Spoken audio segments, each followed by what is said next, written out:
Mary, Mary, the half-heard whisper woke her in the darkness before dawn. Darkness. How appropriate. These days, it seemed as if her whole life was in darkness. It had not always been this way. She was born at the Palace of Placentia in Greenwich, England on February 18, 1516. As the eldest daughter and only surviving child of King Henry VIII and Catherine of Aragon, Mary was baptized a Catholic shortly after her birth. Mary lived the life of a privileged princess in the English court. Then things began to go wrong. The king wanted a son to rule after him. So Henry VII changed his religious affiliations from Catholic to Protestant, annulled his marriage to Mary's mother and married Anne Boleyn in the hopes that this new queen would bear him a son. Mary was embittered by her father's treatment of her mother and angered by his blatant religious heresy. It was not right that the king and his people should abandon the Catholic Church just because the kings wished to annul an unwanted marriage. To Mary's further outrage, Queen Anne, following the birth of her daughter Elizabeth, pressed for an act of parliament to declare Mary illegitimate. This placed the former princess outside the succession to the throne. To add insult to injury, Mary was forced to serve in the household of her young stepsister as a reminder of her new status as an illegitimate child. The memory made Mary's stomach roil. She rolled over in bed and pulled the pillow over her head. Mary, Mary, quite contrary, the dream whisper came again. Mary clapped her hands over her ears to block it out. The dream voice had plagued her sleep ever since her father's annulment. It was true she felt contrary most of the time, these days. Angry with her parents. Angry with the country that would change its religion at the whim of their king. Angry at everything. As the sky outside the window turned gray with the approaching dawn, Mary continued to brood on the bloody reign of her royal father.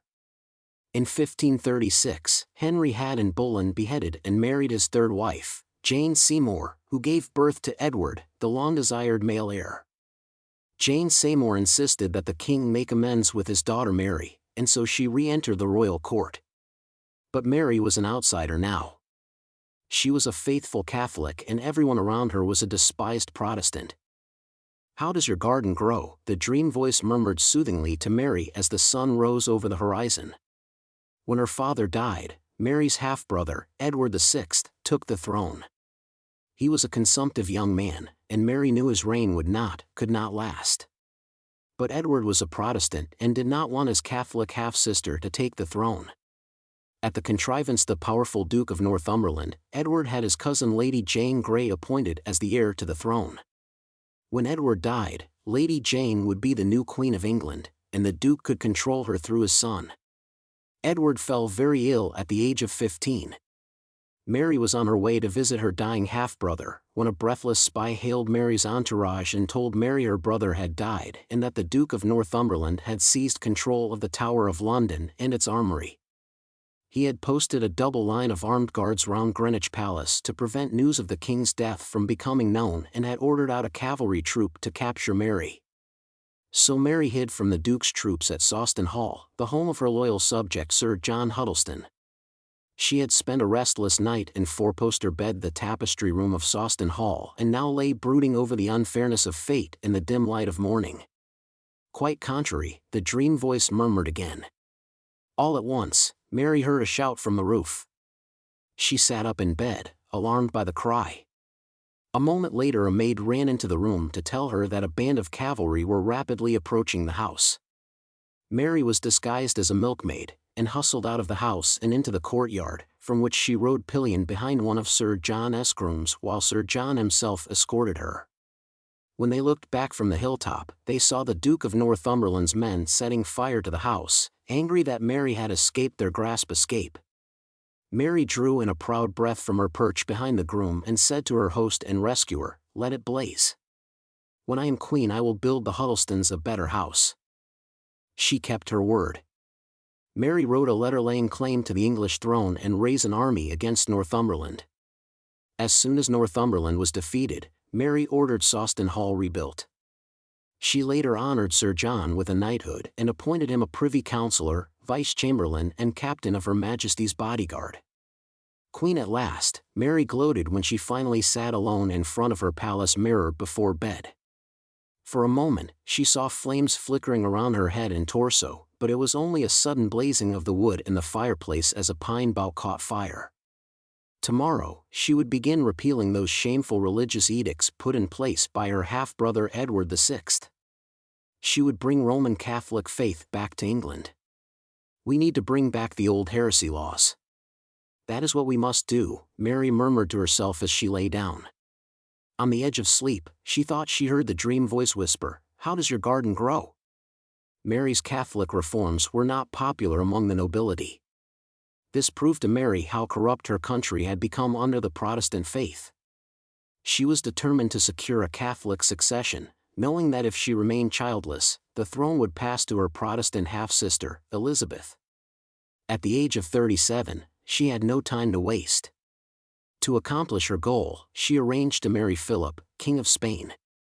Philip was a handsome fellow, 10 years younger than Queen Mary. She was smitten with him as soon as she saw his portrait. Philip was less taken with her, but he conducted himself in an acceptable manner during their wedding and afterward. In September of 1554, a court doctor told Mary that she was pregnant.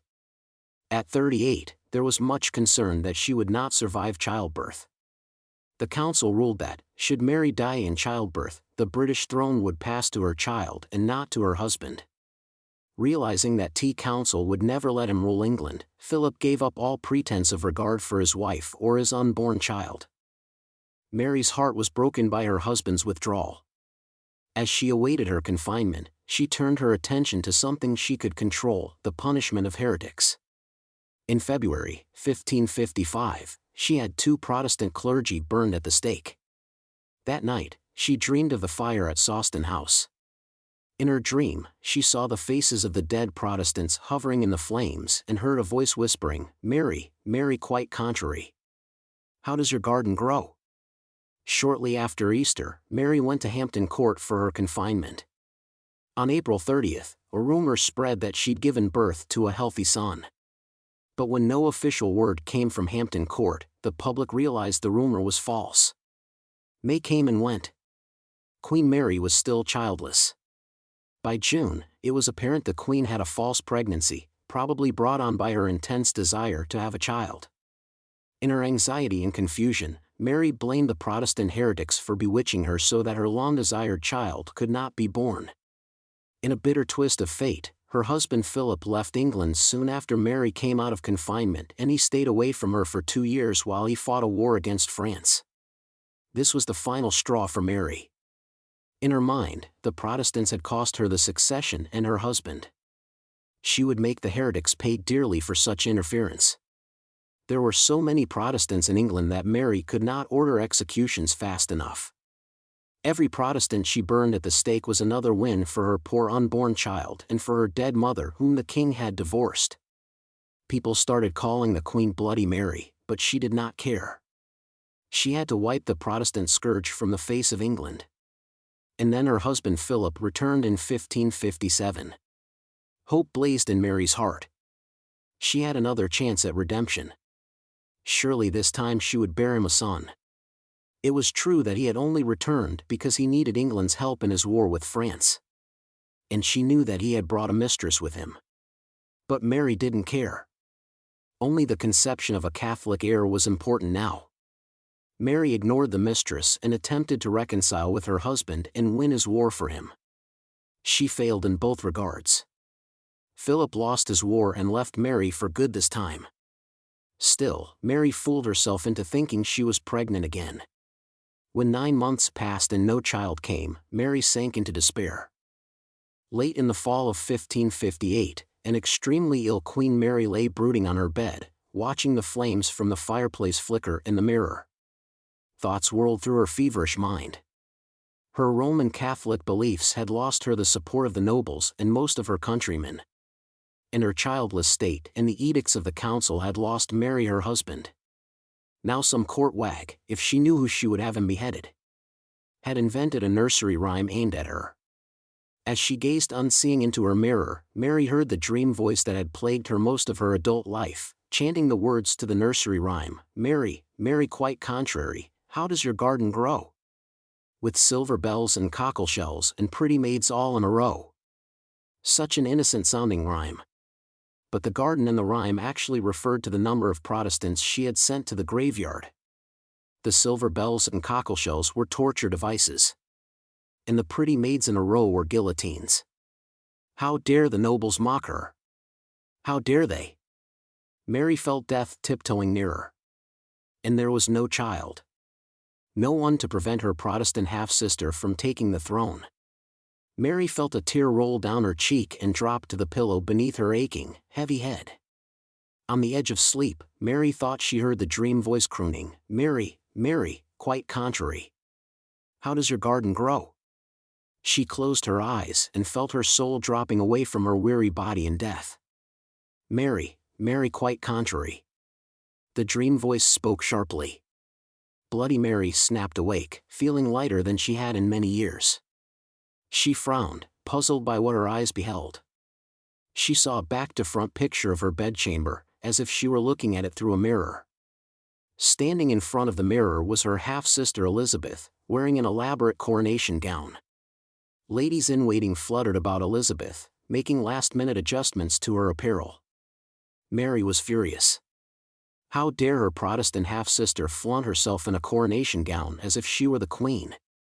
Bloody Mary flung herself forward, wanting to tear the lovely garments from her half-sister's body and wipe the satisfied smile from her face. Mary's body slammed into unbreakable glass. With a scream of rage, Mary pounded her fists against the barrier until blood poured down her arms. Suddenly, Mary felt flames licking the bottom of her skirt. Blistering heat burned her skin and blew her hair up in an aureole around her face, twisted up with hate and pain. Blood from her hands dripped down the inside of the mirror and pooled around the flames without extinguishing them. Mary screamed, but no sound came out of her parched lips as the dream voice whispered triumphantly, "Bloody Mary, quite contrary, how does your garden grow?"